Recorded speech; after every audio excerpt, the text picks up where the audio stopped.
तिकडे शपथविधीच्या नंतर हिवाळी अधिवेशनाच्या सलग दुसऱ्या दिवशी अजित पवार नॉट रिचेबलच आहेत आणि त्यामुळे राजकीय वर्तुळात वेगवेगळ्या प्रकारच्या चर्चा रंगू लागल्या आहेत। मंत्रिमंडळ विस्तार झाल्याच्या 2 दिवसानंतरही खातेवाटप झालेलं नाही। त्यात अजित पवार हे विधानसभेच्या कामकाजात सहभागी न झाल्यानं चर्चांना उधाण आलंय।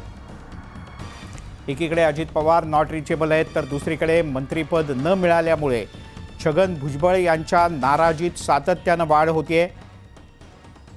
त्यामुळे राजकीय वातावरणही तापलंय। नाराज असलेले भुजबळ नागपूरमधलं अधिवेशन सोडून नाशिकला निघून गेले। तिकडे भुजबळ समर्थक सुद्धा आक्रमक झाले आहेत। राष्ट्रवादी काँग्रेसमध्ये चाललंय तरी काय असा प्रश्न या निमित्तानं उपस्थित होतोय।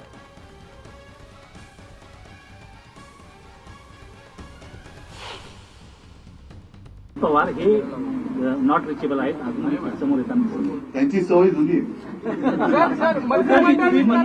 पुन्हा आता जर पहाटे बघा कुठे आहेत ते। दरम्यान कराडमधल्या एका कार्यक्रमात बाळासाहेब पाटलांशी बोलताना दादांच्या गायब होण्यावरून जयंत पाटील यांनी चांगलाच टोला लगावला। बाळासाहेब जाऊ का? हो पाचचं काय करू? पवारांना सांभाळा, पवारांना सांभाळा, पवारांना सांभाळा।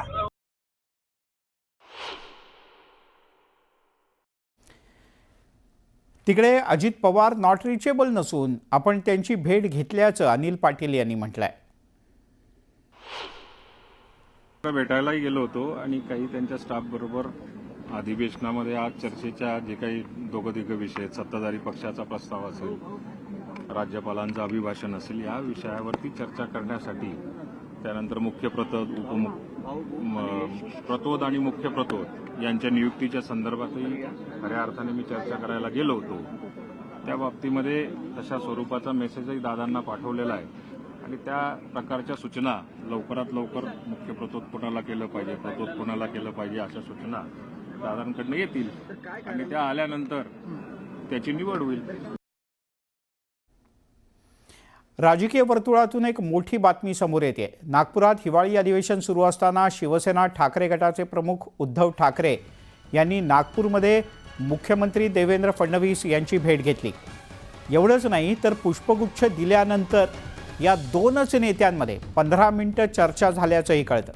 फडणवीस यांची भेट घेतल्यानंतर ठाकरे यांनी गाठलं ते विधानसभा अध्यक्षांचं दालन। विधानसभा अध्यक्ष राहुल नार्वेकर यांची त्यांनी भेट घेतली, त्यांनाही पुष्पगुच्छ दिला। तब्बल 3 वर्षांनी नार्वेकर आणि ठाकरे समोरासमोर आले। मात्र या भेटीत विरोधी पक्षनेतेपदाबद्दल कुठलीही चर्चा झालेली नसल्याचं समोर आलंय। उद्धव ठाकरे आणि राहुल नार्वेकर यांच्या भेटीदरम्यान शिवसेनेचे नेते मंत्री शंभूराज देसाई सुद्धा तिथे उपस्थित होते। त्यामुळे चर्चांना उधाण आलंय। मला एकूण महाराष्ट्रामध्ये सुसंस्कृत राजकारणाची अपेक्षा आहे।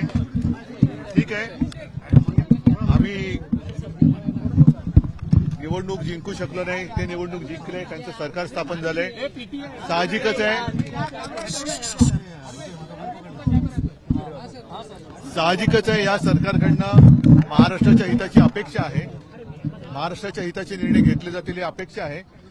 त्या व्यतिरिक्त बाकी ही निवडणूक कशी जिंकले, काय जिंकले, हे जे काय अनाकलनीय प्रश्न आहेत त्याच्याबद्दल आम्ही जनतेच्या माध्यमातून आवाज उठवत राहणार आहोत। भेट शुभेच्छा द्यायला एवढीच होती। अनेक राजकीय याला विधानसभा काही राजकीय अर्थ काढू नका। एकच आहे, महाराष्ट्राच्या हितासाठी एकत्र काम करणं गरजेचं आहे। आम्ही विरोधी पक्षात असू, सत्ताधारी बेंचेसवर असतील, पण महत्वाची गोष्ट हीच आहे, आमच्या ज्या विचारधारा काही ठिकाणी वेगळ्या असतील ते वेगळे राहतील, विचारांमध्ये थोडी काही मतभिन्नता असेल ती राहील, पण महाराष्ट्राच्या हिताच्या जे काही सूचना आम्ही देऊ त्या त्यांनी ऐकणं अपेक्षित आहे। त्यांच्याकडून चांगलं कटुता नसायलाच पाहिजे कुठच्याही राज्यात, कुठच्याही पक्षात। दरम्यान हिवाळी अधिवेशनात उपस्थित राहिल्यानंतर उद्धव ठाकरे यांनी पत्रकार परिषद घेत महायुती सरकारवर सडकून टीका केली। 2.5 वर्ष घटनाबाह्य सरकार पाहिलं, आता ईव्हीएम सरकार पाहतोय असा टोला त्यांनी लगावला। सरकारच्या विजयाचा आनंद कुठे दिसला नाही असंही त्यांनी नमूद केलं। भुजबळ यांना मंत्रिमंडळात स्थान न मिळाल्याबद्दल देखील ठाकरेंनी प्रतिक्रिया दिली। लाडकी बहीण योजना तातडीनं सुरू करावी, महिलांच्या खात्यात 2100 रुपये जमा करावेत असंही त्यांनी म्हटलंय।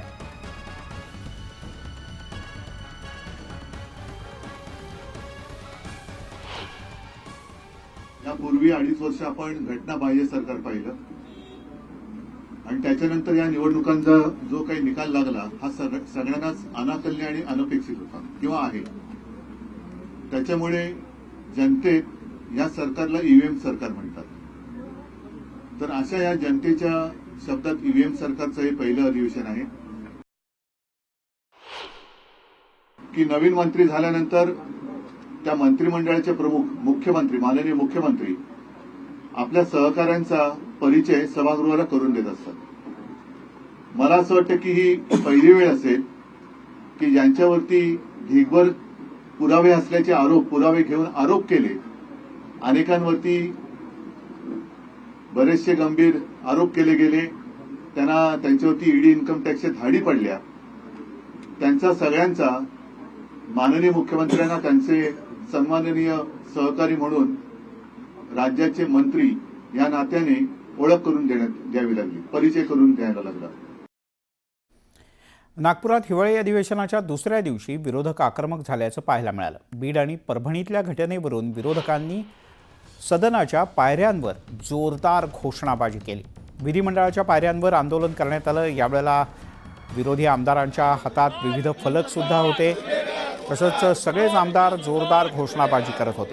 पोलिसांच्या मारहाणीत सोमनाथ सूर्यवंशीचा मृत्यू झाल्याचा आरोप विधान परिषदेतले विरोधी पक्षनेते अंबादास दानवे यांनी केला.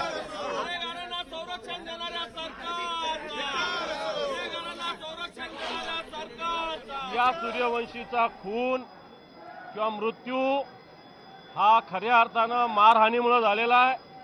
मारहाणीतून तो शॉकमध्ये गेला आणि त्याचा मृत्यू झालेला आहे. आणि बीडमध्ये जो खून झालेला आहे सरपंच संतोष अण्णा देशमुख यांचा, याच्यामध्ये सत्ताधारी पक्षाचे लोक सहभागी आहे. सरकार या दोन्ही ठिकाणी कोणतीही कारवाई करत नाही. सरकार संविधान रक्षण करणाऱ्याचाही खून करतंय, सरकार जनतेचं रक्षण करणाऱ्याचं सुद्धा खून करतंय.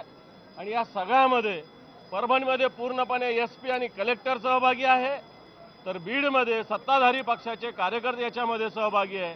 आणि याच्याविषयी आज महाविकास आघाडीनं आंदोलनाची भूमिका घेतलेली आहे. सभागृहात सुद्धा आम्ही याच्या आधी हा विषय मांडला आणि पुन्हा सभागृहात हा विषय घेऊन हे गुंडांना पोसणारं सरकार, दहशतवादाला पोसणारं सरकार, संविधानाचं रक्षण करणाऱ्याचं मुडदा पाडणाऱ्याचं सरकार, या सरकारचा आम्ही निषेध व्यक्त केला आहे. स्थगन लागलेलं आहे, त्यावर आम्ही निश्चितच न्याय मागण्याचा त्या ठिकाणी प्रयत्न करू. या राज्याचा गृहविभाग सपशेल या ठिकाणी कायदा व सुव्यवस्था हाताळण्यामध्ये फेल झालेला आहे. ज्या पद्धतीने त्यांनी परभणीची घटना हाताळली, ज्या पद्धतीनं बीडची घटना हाताळली, त्यावरून लक्षात येतं की कुठतरी पोलीस खातं जबाबदार आहे या सर्व घटनांसाठी. आणि त्यासंबंधी निश्चितच सभागृहात आज आम्ही चर्चा करणार, लावून धरणार.